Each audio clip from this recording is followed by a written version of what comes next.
Welcome to the Blueprint Podcast, where we throw out the old blueprints so you can become who you were always meant to be. I'm your host, Jason Smith, and if you haven't already, make sure you click the subscribe button and share this podcast with your friends on social media and tag me in it at JBirdFit.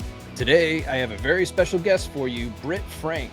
Britt is a clinician, educator, and trauma specialist. She speaks and writes widely about the mental health myths that keep us stuck and stressed. Britt received her BA from Duke University and her MSW from the University of Kansas, where she later became an award-winning adjunct professor. She is a somatic experiencing practitioner and level 3 trained in internal family systems therapeutic model. Britt was a primary therapist at a drug and alcohol treatment center, an inpatient therapist at a children's psychiatric hospital, and now owns a private practice. Britt is the author of The Science of Stuck and the Getting Unstuck Workbook, out now wherever books are sold. Britt, welcome to the Blueprint Podcast. End up hitting record right away, and I'll probably delete most of this out. It's better than not hitting record at all. That's happened to me. It's happened quite a few times. So yeah, we'll do that. And then fair warning, I have a German Shepherd. She's going to make an appearance probably a handful of times. Yay. Yeah. She's 7. What's her name? Chloe. Oh, that's a good dog name. Isn't it though? So it was gonna be like my daughter's name, but I don't know that I'm ever gonna get married or have kids. As a member of the Child Free by Choice Club, yay, my dog is Oscar, and I'm happy that he's a dog. Yeah, that was gonna be, and then the second name, I want to get another dog, also German Shepherd, but it would be Jack. So Jack and Chloe. Oh, that's good. I love that. Those go together. Hey, thanks for having me on. I'm pumped about this. Yeah, me too. There's so many different ways that you and I could go on this conversation because you're just so multifaceted, like so many of us. I feel like you're Gen X, right?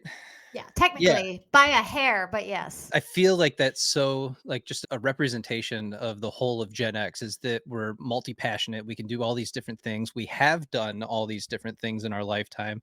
I've been a chef. I've been a police officer. I've been a non-traditional student going back to school in my 30s, and I'm debating going back to school again to become a therapist, but it's do it. Here's the deal. And the only reason why I would do it is because everybody's, what's your credentials? And so I already have a master's degree in threat and response management from the University of Chicago. So it's, as far as like credentialing goes, that's pretty darn good. Yeah, you don't need it then. And if you're licensed, you're restricted geographically. And with that being like the way I think about things, I read so much. If you saw my library, you'd be like, oh my God. And if you saw my Audible, you'd be like, yeah, there's something wrong with you, because I dive into all this stuff and I can't stop. Yeah. But it's like self-education, I think is just, it's so important. And I don't know that we do enough of that, judging by the comment section of a lot of my posts. So I encourage people, I'm like, look, credentialing is important to, if you're doing something very specific, right? But for what I'm doing and my purposes, it's healing the relationship that you have with yourself. And so this is really for you to get to know who you are, where you're going, what you're doing, and the why behind why you're doing it. And I think so many of us struggle in that area, and we feel stuck, and it's really hard to get beyond who am I?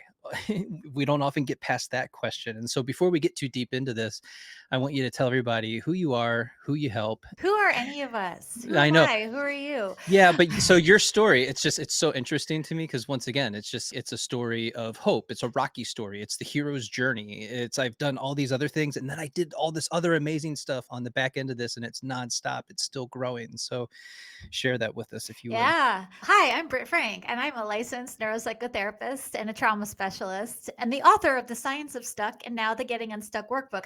It's funny though, because I agree with you that credentialing and going through the system and the process can be valuable, but like everything I know about what I practice, none of that I learned in school.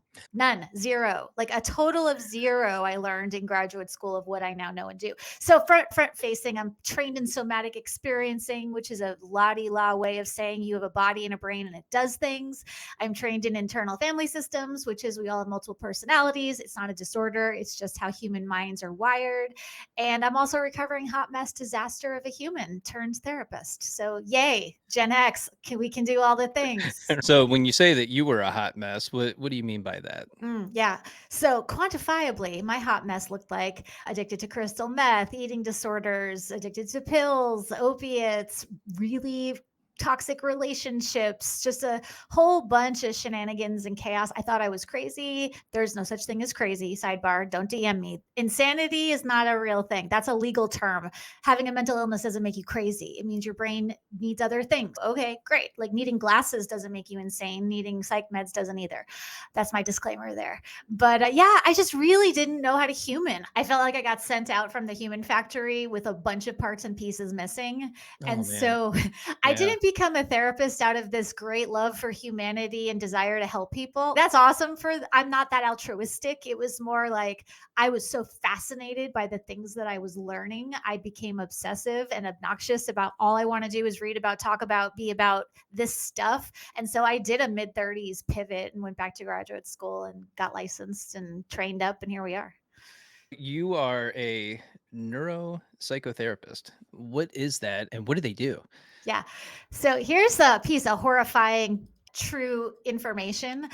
Therapists, like mental health professionals, someone who is licensed and credentialed and certified and takes insurance and all that, therapists are not all required to know anything about the brain. You can become licensed and fully operational as a therapist and never once be required to take a class about the brain or the central nervous system. It's like a doctor not having to take anatomy. It is Yeah. wild, but that's true. And so being trained in the brain and the neuro is just nervous system. So being trained in the brain and the nervous system, which is a sad state of our system, is a specialty. And it cost a lot of money out of my pocket and time and energy to learn what I now know. But neuropsychotherapist just means I have training in how your brain and nervous system do their thing, which is really impactful and important, and it should be taught, and it's not. Can you give us a brief overview of how those things are connected and how do you utilize that? Yeah. So if you and I were sitting having lunch and a lion walked into the restaurant, you and I are both going to either go into fight, flight, or freeze. You'd probably go into fight and try to punch the lion in the face. I would just completely go into freeze. I'm making a full judgment there. That's my own projection. That has nothing to do with you. Our bodies do these things like shut down, like freak out. And often what the mental health world calls a disorder or a disease is our brain and our nervous system doing what they're supposed to do, which is keep us alive in the face of either an actual threat, a perceived threat, a misunderstood threat, or an injury from the past that's still getting coded as a threat. And again, this is important to me to disclaim. I'm not saying that mental health stuff is not real. I take psych meds, I go to therapy. It's real. But the way we frame it, disorder, disease, something's wrong with you, you're broken. No. Like panic is an appropriate response to whatever is going on. Depression is usually an appropriate doesn't mean you should stay there, but I'm Yeah. really big on take out this pathological something's wrong with you model and look at signals as symptoms and storytellers. How can we start to remove ourselves from that pathology though? Because when you look at social media by itself, you can go into my comment section. So I that monkey meme, have you seen? I couldn't help myself. Oh no. And it's just and then you put something interesting there, but I made it loosely about narcissism, very loosely. And the comment section just got filled with all of this stuff and it's to me it's just so insane because there's no part of me that goes into a comment section and then it's here's all this stuff. I'm angry and I'm frustrated, I'm irritated, and I'm sad, and I'm lonely and I'm depressed, and you're the reason, and you're an idiot, and you're stupid, and da da da da. And it just goes on and on and on. And you're just like, whoa, slow your roll. It's a meme, right?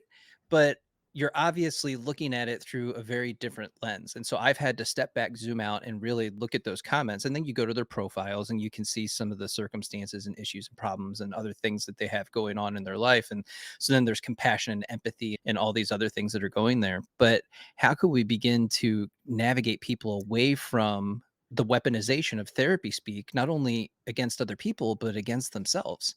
Yeah, and good on you for the compassion and empathy. The best I can do is You don't have a detachment. choice.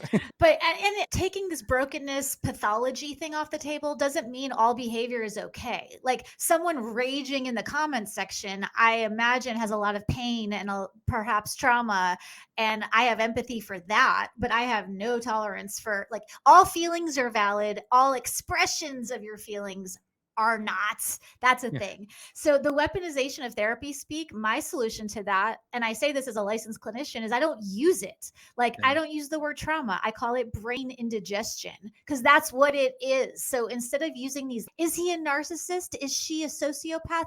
Okay, does it matter? What's the behavior? What are you tolerating? And what are your choices? So I'm big on all of this. They're attached, and I'm big on attachment. I love attachment theory, but let me obsess over whether my partner is an avoidant or disorganized. I'm like, great, forget about what it's called. Let's talk about what it is. Let's talk about impact versus definition. And I'm not a gatekeeper. I'm not saying we should gatekeep the words. I'm saying let's talk about things like what they are instead of this la-di-da psychobabble nonsense that does nobody any good. What's your feeling on labels then?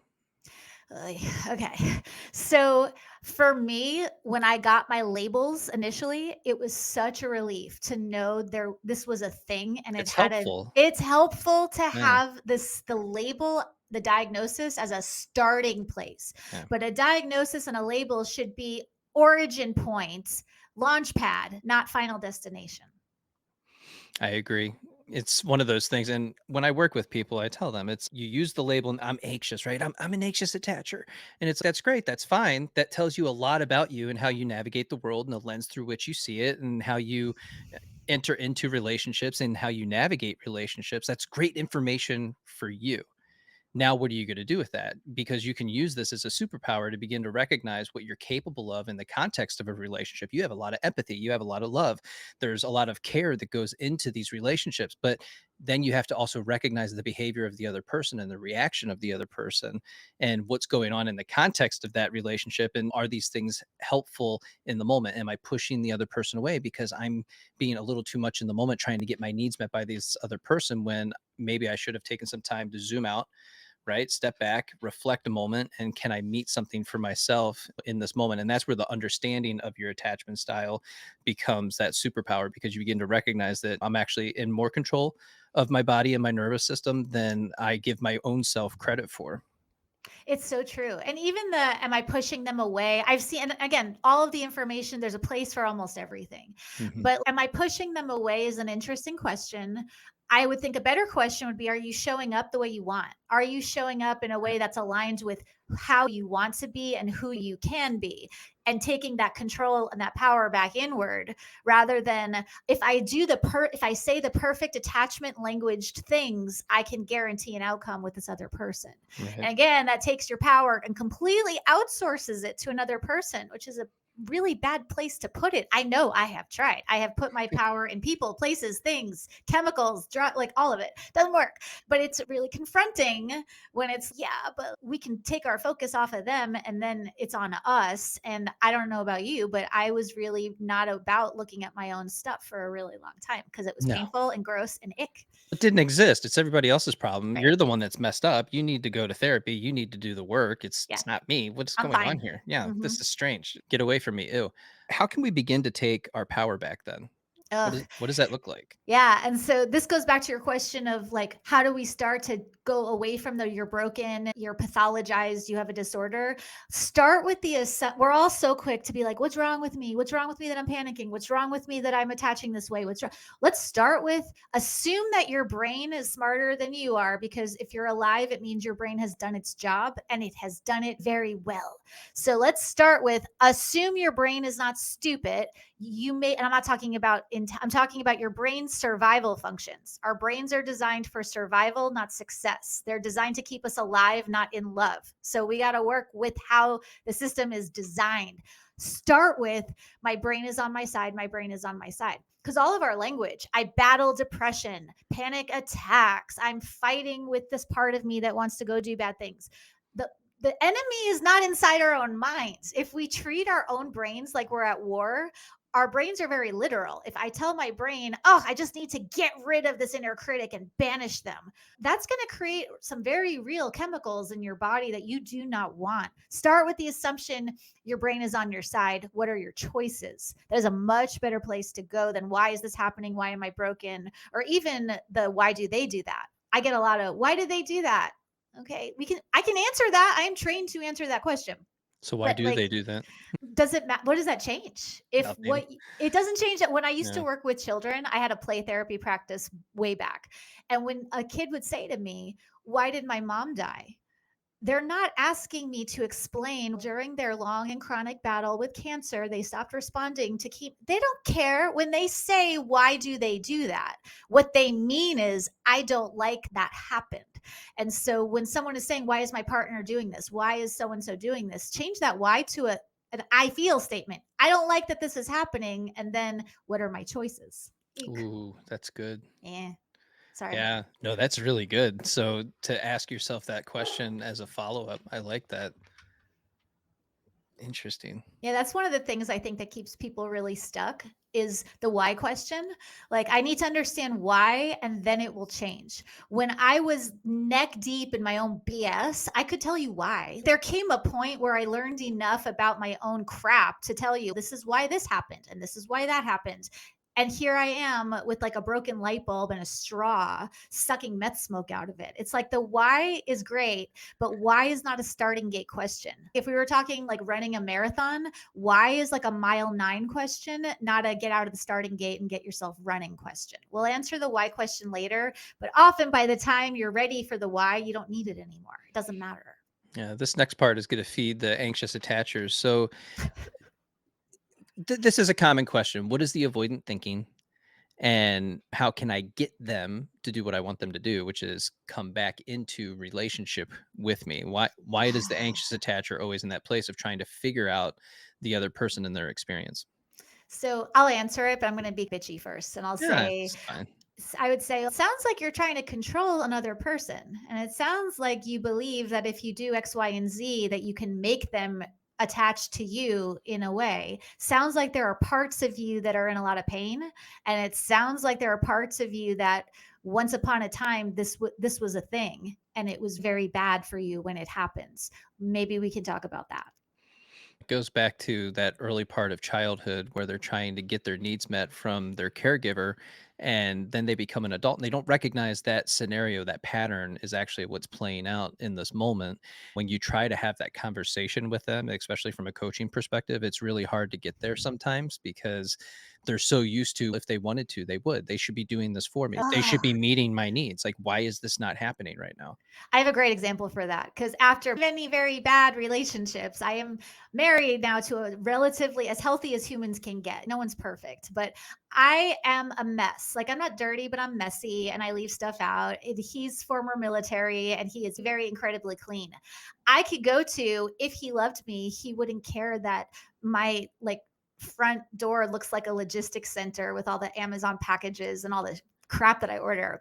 But he could just as easily say, if she loved me, she would put her crap away. So Right. if we're going with if they wanted to, they would, who gets to be top in that? That's not a thing because that negates the reality that you have two people in a relationship and compatibility might not be there. We've since worked it out.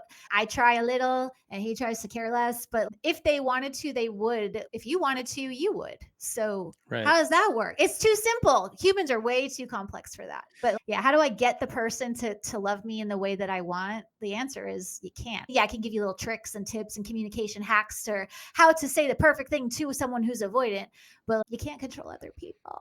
Yeah, and it's so interesting because it's what's really going on is you don't understand something.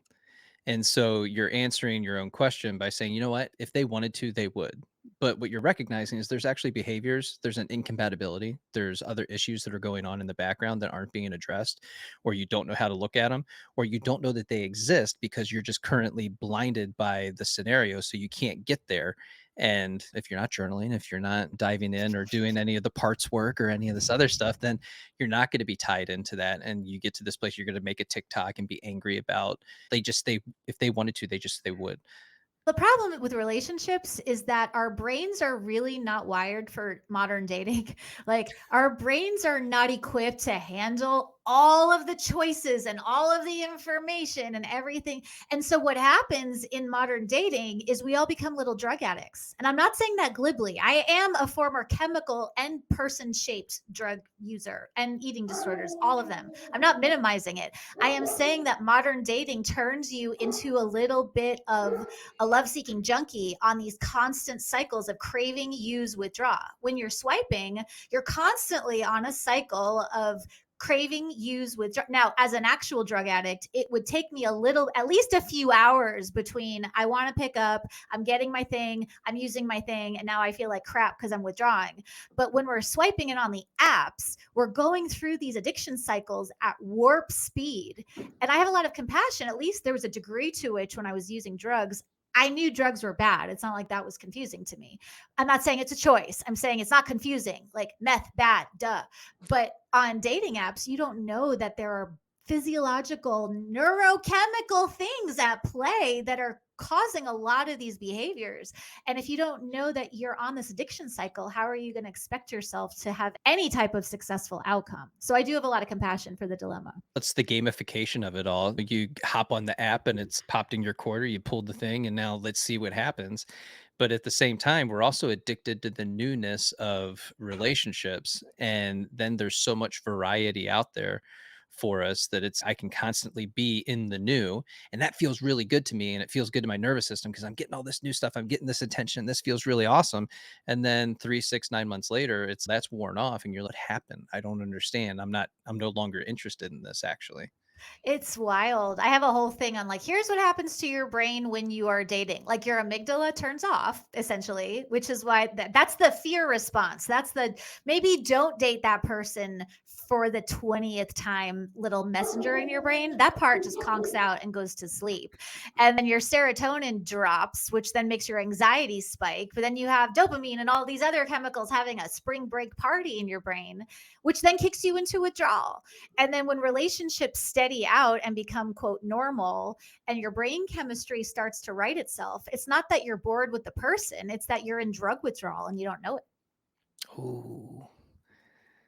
How can we bring more attention to that before we get to that place? Because so many people, they ruin the potential of good relationships. Like they've met a person, they're actually a really good person, but then they get to this place where I just don't feel it. There's no chemistry.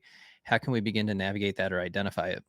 Yeah. So if I were to tell you, you need to completely change your eating habits, and for the next 30 days, we're going to do a eating protocol that you've never done before. Let's say that you No. were a pack a day smoker and a 20 beer a day drinker and a fast food eater. What do you think would happen if you just tried to jump into a health food plan with just and hope for the best? Like it, what do you I think know will happen? I know because I've done it. I was a pack a day smoker for God, almost 10 years. And then for me, it was a cold turkey moment. I just hit a point where I'm like, boom, I'm done. That's it. I'm no longer doing this ever again.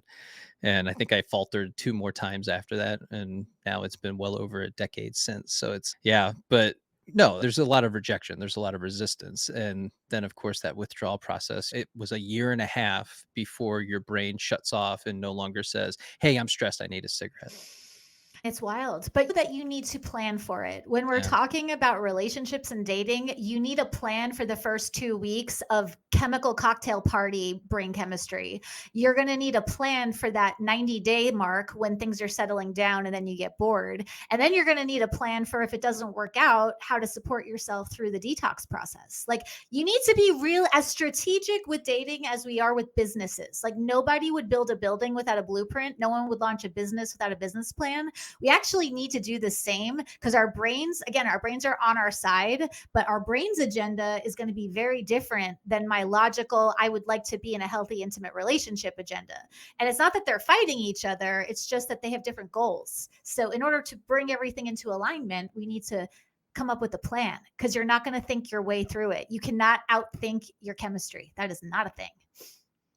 There's also intention. So I think so many people, they go into dating, and I didn't mean for this to turn into a dating talk session, but But they go into it and it's just like they're dating to date. Let's see where it goes. Let's just see what happens. Why can't we just take it however it goes? Like whatever pops up is going to be fine with me. And you have to get intentional about it. What is your purpose behind this? Why are you trying to connect with this person? What is your long and short term goal with this? I always tell people we're looking for interdependence in the context of a relationship. Do you have a shared mission and vision for where you're going? Are you co creating? What are you creating? And if you want to date to date, that's fine. Like, I'm not saying everyone needs to be pair bonded in a monogamous intimate situation, but we do need to be intentional. I can't just go, and if I went to a bar and just took 10 tequila shots and just to see what happens. But Right. that's what happens with dating, and it's not about people who are strong versus weak or smart versus whatever. It's your brain chemistry is designed to do a different thing than you want it to do. So we do need intentionality for things to go well. You don't No, have to do anything. It'll go better if you plan. yeah, we also need integrity because I see this a lot, especially with coaching, is people get into relationship with one another, but the other person, like their intention, they already know the other person isn't for them. They don't want to necessarily be with them, but they often ask themselves, what if this is the best I can do? They'll stay in a relationship or a situationship because it's comfortable in the moment. They're getting their needs met in the process, but then they're denying the other person the love and the potential that is for them that's out there. You're stopping both of you from being able to experience what life has to offer you because what if this is the best I can do? Which is a real fear, and I can appreciate it. That Yeah. belief, that fear kept me in like violently abusive relationships. The whole like, why don't they leave nonsense? I used to be so full of like when I was like a early 20s, late teens, like if anyone ever hit me or cheated on me, I'd be out the door. It's real easy to judge until you're in that situation, and things change very quickly. So that fear of what if this is the best I can do, that's a me problem. That's not going to get solved by a relationship, no matter how awesome the other person is. Right. And so that's going to require me to step back and really contend with all the different parts of my mind, the parts that are scared, that's why with attachment, it's really, we all have all of the attachment styles. I have a certain one that dominates intimacy. I have a certain one that shows up when I'm at work. I have one that's predominant when I'm in friendships. So it's more like what relationships trigger which of your attachment styles. Like a nice person might trigger avoidance, and a toxic person might trigger I want to cling, which is again why I forget about what it's called. Let's talk about what it is, and then all the way drill it down. What are your choices? Like Yeah. we can bring almost anything all the way back down to that, and that's going to get us from stuck to unstuck, and it won't be pretty, but it'll work. I can't thank you enough for phrasing it like that. But we all have the different attachment styles inside of us, but depending on the situation, the environment, the person, the place, whatever's going on around us is going to be impacted by that and what it brings up for you. So you can recognize it as more of a spectrum and you might lean one way, and that's Yeah. totally fine. And having that understanding is great for you. But by no means do you have to wear that for a label as an excuse in the future that I'm just anxious, I'm avoidant. It's just the way it is. It's the way I'm always going to be. Love me for me or don't. And it's no.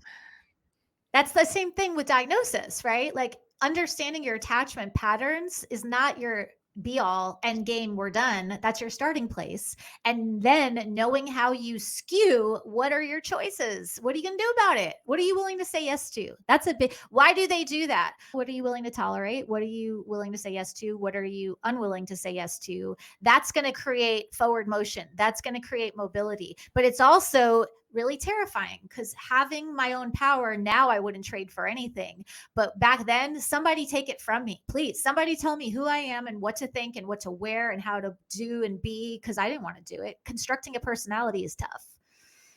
So how did you construct a personality?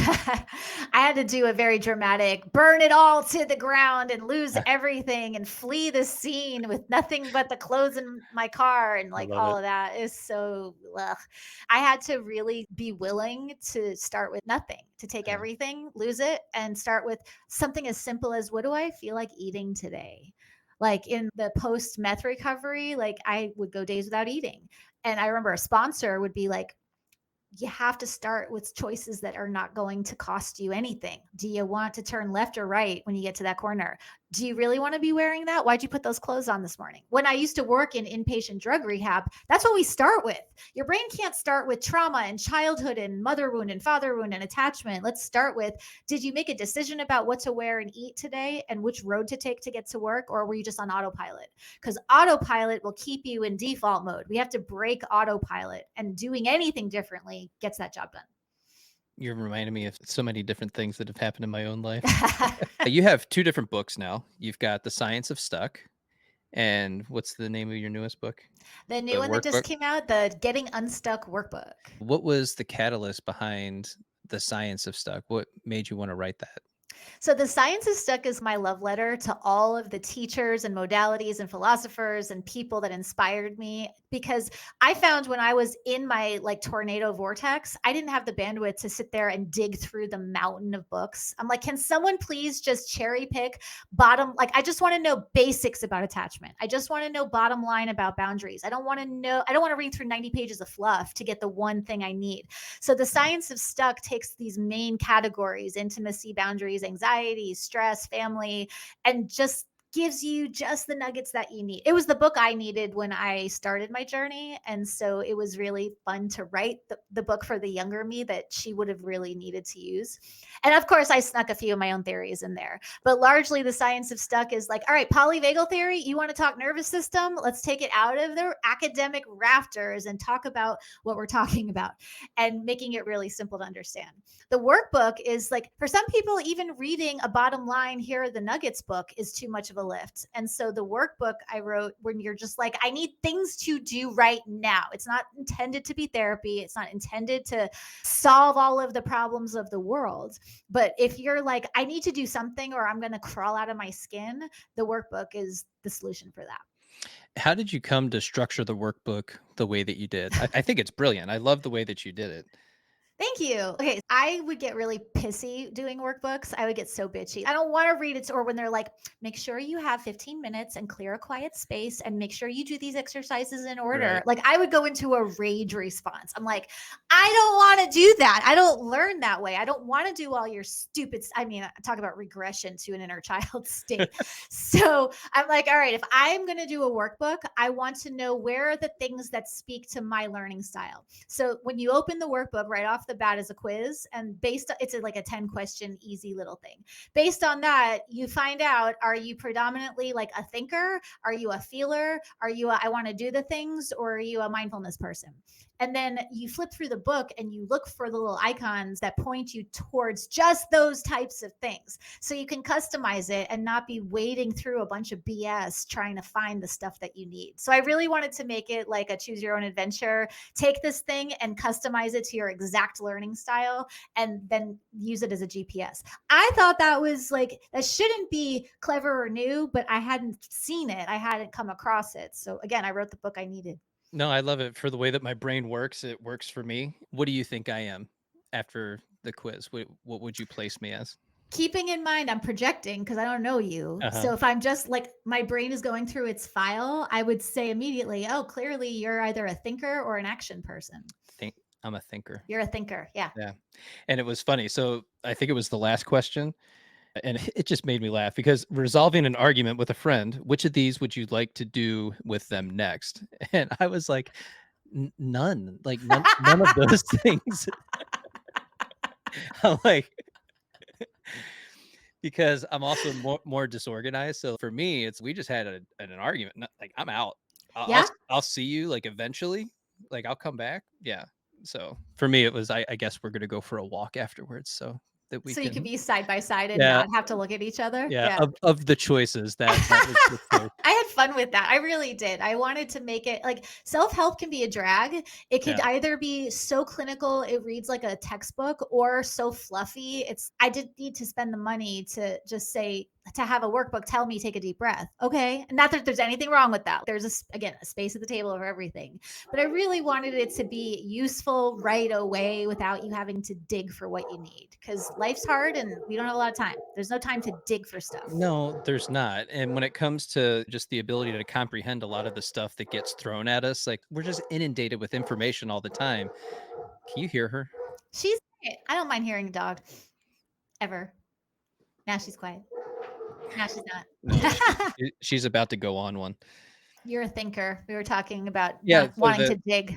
yeah, so it was the comprehension of everything because we get inundated with so much information all the time and it's just totally nonstop. So it's like when you look at the workbook, it's so refreshing because I can grab it, I can look at it, I read it, and I'm not going through and like trying to find my phone and look up a word and try to figure out what that word means and what's the application here. It's very easy to go through. That creates a sense of peace where you might have a little bit of high anxiety or frustration or irritation trying to get into something like this. So it's very approachable. I really like that about the book. Now, I did have another question when it comes to self image and ideal self as it relates to the 8 C's of relationship. If you can go through that for us, what's the difference between those? When we're talking about self, it's not even self image. It's just self, period. So, capital, and this is from the internal family systems model, Dr. Richard Schwartz's work, and I really like it. So, he talks about at the core of who we are is the self, capital S. In some spiritual traditions, you can call it Christ consciousness or soul or spirit or source energy. I mean, self is just the easiest way to make it accessible for everybody, which I really like. So at the core of who you are is yourself. And the 8 C's are like the characteristics of the capital S self: curious, compassionate, collaborative, creative, able to stay centered and calm and grounded. That's a G word. But when we're in that self, and some people call it flow, when you have Yeah. access to your capital S self, it doesn't mean all these other parts of you go away. It means that there is a leader, a competent coach, or CEO of your inner boardroom, or insert metaphor of your choice. But like when capital S self is running the show, that's when you are responsive and not reactive. That's when you can be decisive instead of spinning in the being stuck in the analysis spin. So, like, the task here is not how do I get rid of these parts of myself that I don't like. The task is how do we anchor you in your capital S self so that there's someone in charge of all of those parts of you, which is really, I love this approach because I still have really wacky intrusive thoughts, if you want to use the clinical terms. My brain goes to some really That's wild actually my places. next question. Like, I still like if you could hold a microphone to my head and hear, you'd be horrified. Like, what the actual hell? But I'm with you. Can we pause right there for a second and just yes, go into intrusive thoughts and yeah. what are they? Because TikTok keeps telling me from my creator insights, you need to create more topics on intrusive thoughts, and I'm like, no, I'm not. I'm actually not going to do that. So what are they? So again, just to be a responsible online therapist person, Yeah. I don't know for every single person that what I'm saying is fact and gospel universally. Sometimes intrusive thoughts are like you need a psych drug to make that stop so you don't hurt yourself or someone else. And if you're hearing voices, not the inner chatter, but if you're hearing voices that aren't in your mind from outside yourself, like that's an immediate medical necessity. Like we got to get you to a doctor for that. And again, it doesn't mean you're crazy or insane. It's just we have some brain things that all the positive thinking and affirmations in the world are not going to solve. So when I'm talking about intrusive thoughts, no, there's not this thought telling you to hurt yourself or someone else that's coming from outside you and that you're not currently in danger. That should ward off all of the angry DMs. Okay. So, with that said, intrusive thoughts can be anything from I have a lot of trauma. I have sexual trauma, I have assault trauma. And so, because those things happen to me, those imprints sometimes show up as weird thoughts. Oh, I'm not going to say what they are because I don't want to get super triggery, but like all the weird thoughts that everyone in a room nods when I say, like the ones that go, what the heck was that? The thoughts aren't the problem. It's my response to the thoughts. I'm not in myself all the time. But when I think something like really wild and terrible, I can say to myself, okay, Britt, I understand why you would think that. Like sometimes I can just acknowledge it and let the thought go by. But if it's like a repetitive, intrusive thought that is like the same thing over and over again that keeps coming up, then it's okay, Britt, I understand you're trying to get my attention. So, what are our choices here for what we can do? Not everyone can go to therapy. That's fair. Right. But honoring that the voices inside your head are also on your side. They want to help you. And intrusive thoughts are often cries for help from younger part of us. I'll probably edit this portion out, but having work crime scene, there's a lot of things that will continuously pop up for me. Yeah. And it's what? Why Yeah. now? Yeah. Like, why is that popping up? Sometimes it's obvious, right? I just drove past a place and that's where it occurred or whatever was going on. But then sometimes it's just like I'm in my home gym, I'm working out, and it's like all Yeah. of a sudden it's just like the Rolodex opens up and hands you this thing, and it's just why is that coming up for me? Which is why I don't like the why questions, because it happens to me too. But if you think about, your nervous system is taking in every single bit of information and not all of it is conscious. I just assume that when that happens to me, and it still does frequently, I don't go into the why, because it's okay. Do I really need to know that in 1984, when I was alone at home, something happened? It's thank you, brain. Got it. Thank you. Do you Yeah. need me, or did you just want to say hi? And often it's just the acknowledgement is enough to quiet it down. And if it doesn't, and sometimes it doesn't, then it's all right. Like we need to maybe talk to somebody and get some resources. But it's never why now. It's always thanks, brain. What are my choices right now? So what are my choices? So it's happened to me during therapy. So I'll be talking to someone who has a similar Mm, trauma history. And again, yeah. I'm not acutely in recovery. So it's not like I'm actively working with someone who's going through the same thing at the same time. But if someone describes a sexual trauma that sounds like mine, I'll feel parts of me start spinning and I'll feel my heart rate elevate. I'll feel my palms sweat. That's not a good time to start journaling or meditating. Like I'm in the room with a client. So Right. I will have a conversation, a quick one with that part of me that says, I see you, I hear you, you're not crazy. Right now, we have to help this person. As soon as session is over, I'm going to come back to you and we'll figure out what we need to do. Do we need to talk to someone, or was this a quick flashback that just needed some acknowledgement? But and again, that's like a muscle. It doesn't always work right away, but like any muscle, when you have practice in dialoguing with the different parts, the different aspects of your mind, then they feel safe. And attachment inward is not talked about. But the most secure attachment that we want to build first is not with my partner, it's between my capital S self and all the different parts of me. How do we create a more secure attachment with ourselves? It helps if we talk like with ourselves instead of at ourselves. I'm being stupid. I should just shut up. This is dumb. I shouldn't care about this. I know this person's You're bad for me. What's yeah, wrong with me? you're an idiot. Why did you do that? That was stupid. Yeah, Yeah, that's not gonna build secure attachment. If you said that to me, I'd be like, "F o" well, 20 years ago, I would have been like, "I'm sorry." Now I'd be like, "Yeah, no, bye." yeah. But it starts with you have to start not talking at yourself or yelling at yourself, but I say change your inner monologue, "I suck, I'm dumb," to an inner dialogue. "Hey, part of me. Hey, Britt, let's talk. What's going on?" But you have to talk to that part like you would a friend. You're not gonna build secure attachment by telling parts of yourself that they're stupid. He is stupid. That doesn't work. So another thing that I've been struggling with, and I think a lot of people are going to benefit from this, is a certain level of procrastination. So how can we get out of that sea of stuck? I'm noticing, so when it comes to the creation of new things, like I made a pivot from one career path into being a content creator and a podcaster. There's been an element of now I've changed my identity. I've had to shift from one part of myself into becoming this new person. Then there's a certain level of imposter syndrome surrounding that. With that comes this almost like a fear of success. If I allow, and it's so stupid because I'm online, people see me all the time, but It's stupid? Really? You but wanna go with it's stupid? but I have a fear of allowing myself to be seen, but I'm being seen. Yeah. So it doesn't, it's conflicting and it doesn't make sense. I'll see that, and sorry, I'm not meaning to call you out, but you're Yeah. like, "It's stupid." I'm like, "It's not stupid. I do it too." To, And to me, it is. I get that. But again, it's not just you up there. You have Yeah. lots and lots of parts of you. I have the and every high and I've worked with high performing, high level people across every industry. Everyone has that part of them that feels like a little fraud. But it's to like present day Brit, I'm public. I'm like I can talk to people. Everything is fine. But it's not just me in there. I've got younger parts of me that are terrified of people and are terrified of judgment and shame and all of the things. So I'm fine, she's not. So I would say you're fine, but that other part of you isn't. And he's not stupid. At some point, that was a thing. Go, Chloe. Yeah, the imposter thing is real, but I wish, again, if we're talking about weaponizing therapy speak, it's not a Mhm. syndrome. It's just part of being human.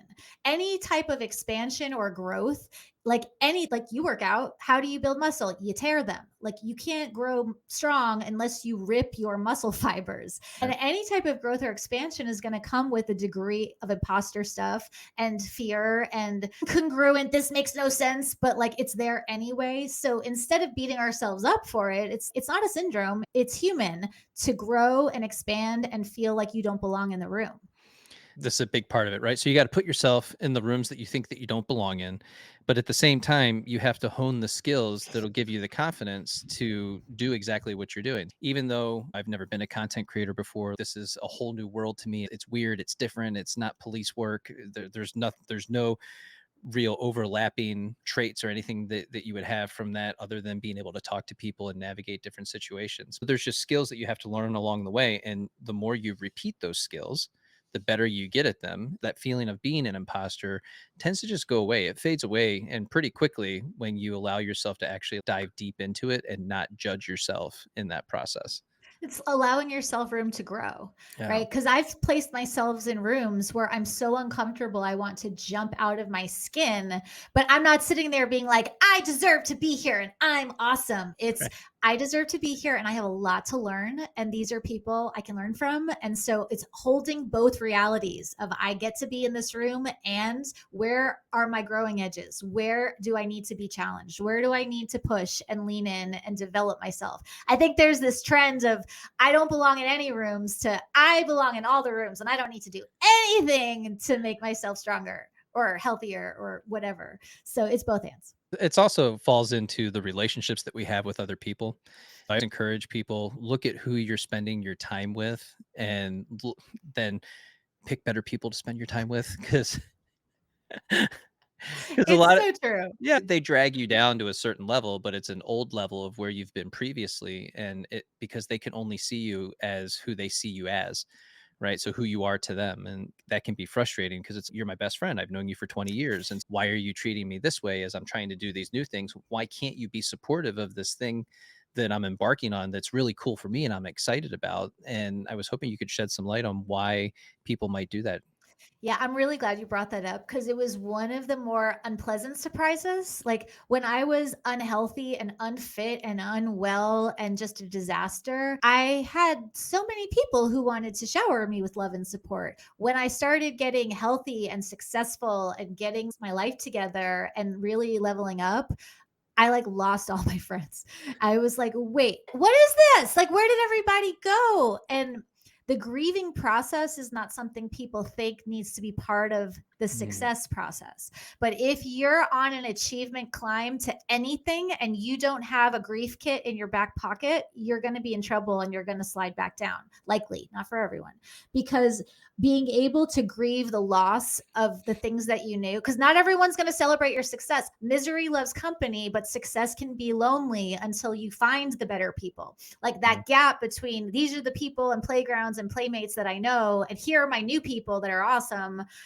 This gap is awful. It's that's where I'm lonely. at. Yeah, it's Yeah. awful. The space between where you were and where you're going and having no people to be on that journey. That's the part of the hero's journey. That's the like despair part. Like the Mhm. what have I done? I did all of the things. I quit drugs and I got my finances together and I'm doing the things and I have never felt so crappy. And that's the myth that making a good change feels good. And like leg day feels bad, cocaine feels good. Just because it feels good doesn't mean it is good. Just because it feels bad doesn't mean it is bad. So we gotta plan for some real losses as you level up because that's a thing that is guaranteed to happen. You're going to lose people along the way, and you do have to grieve those relationships because a lot of them were a big part of your life. But you're also grieving the different parts of you that you have to leave behind in that process as well. That's the part that I think is probably one of the most difficult because it's literally yourself. It's a part of yourself and who you have known yourself to be. But you also have this burning desire that's like right in the center, just below your heart. And you can just feel it being lit up and you want to experience that and you want to push forward into those things even though it's uncertain for whatever reason. And I connect this to being more faith based and connecting with my faith that as I started to do that more, all of a sudden I had the audacity to continue to do the things that I want to do in my own life. Yeah. And now it's snowballed into, I can't really call this a thing, but it's a thing. And it's not a huge thing, but it's my thing. And with that, I get to share conversations like this and like all the different experiences. And I bring people together. I'm a connector.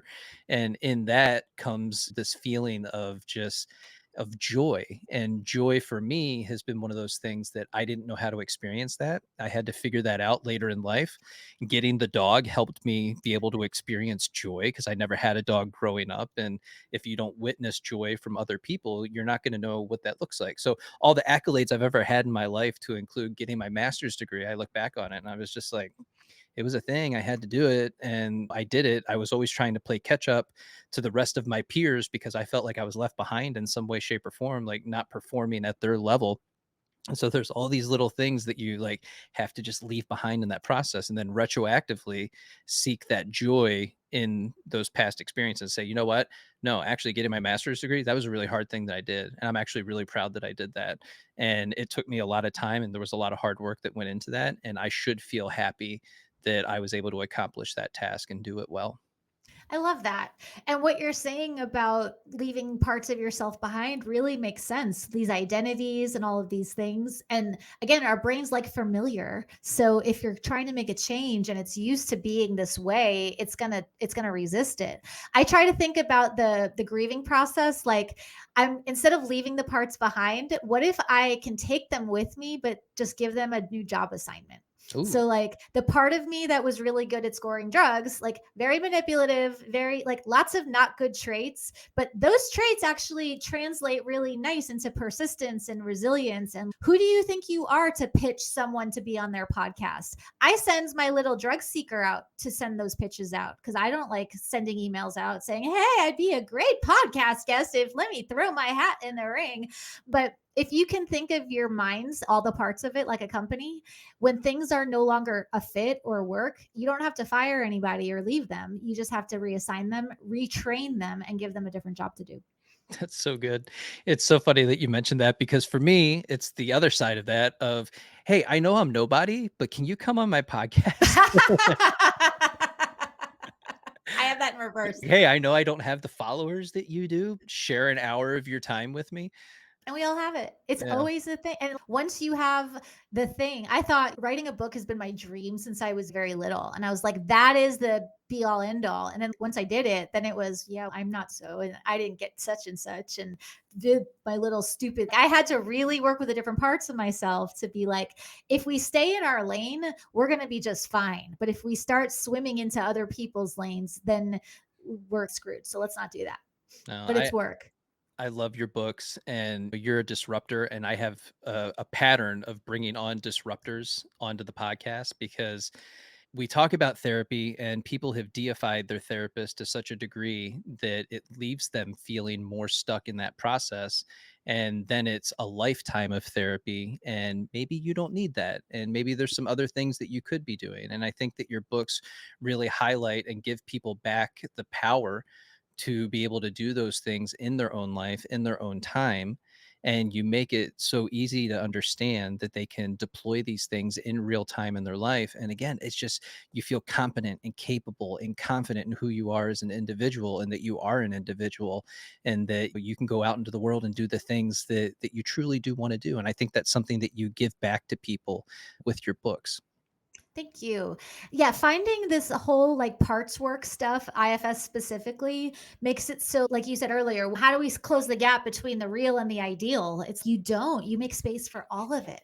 And once you open up space for, I am a calm, confident, capable, compassionate person, and I suck, and I have parts of me that are Right. petty, and parts of me that do this, and parts of, but there's room in the inner landscape for all of it. And that's really good. And as a therapist, my job isn't to hold it. My job is to mirror you back to you and equip you so you can do this for yourself. And again, I still go to therapy regularly, not every week, but regularly. It's like when you need a coach, go get coaching. Right. But like the goal is for that capital S self to be active, alive, and thriving inside of you because you have one, I have one, we all have one. Is there any questions that I didn't ask you today that you wish that I would have asked? I think we covered pretty much everything. I'll just add anxiety is terrible, but anxiety, this is a hot take. This is going to get me in Yeah. trouble, but like anxiety is not a disorder. Really quick, if my check engine light comes on in my car and I bring my car to a mechanic, The mechanic is not going to say your check engine light is on, therefore your car has check engine light disorder. But we do that with anxiety every single day. It's a signal. The symptom is a signal. End story. But you know what a lot of people do is they might put a little piece of tape over that. I did that. I can't acknowledge that. I can't honor that. I can't look at that, and I'm not going to. I'm just going to barrel through this. Yeah. True. That's pretty good. Britt, thank you so much for being on the Blueprint podcast today. Tell everybody how they can reach you and get a hold of your new book. This was fun. Thank you. You can find me on Instagram at Britt Frank. The books are The Science of Stuck and the Getting Unstuck workbook, and you can find them wherever you buy books. Awesome. And they'll be linked in the show notes below, so be sure to check that out. And remember to rate and review the podcast, because that's how we grow. We just hit top 2.5% of all podcasts globally, and we're growing, but I need your reviews. You actually have to type some things in and say, hey, I really enjoyed that podcast with Britt. I appreciate it.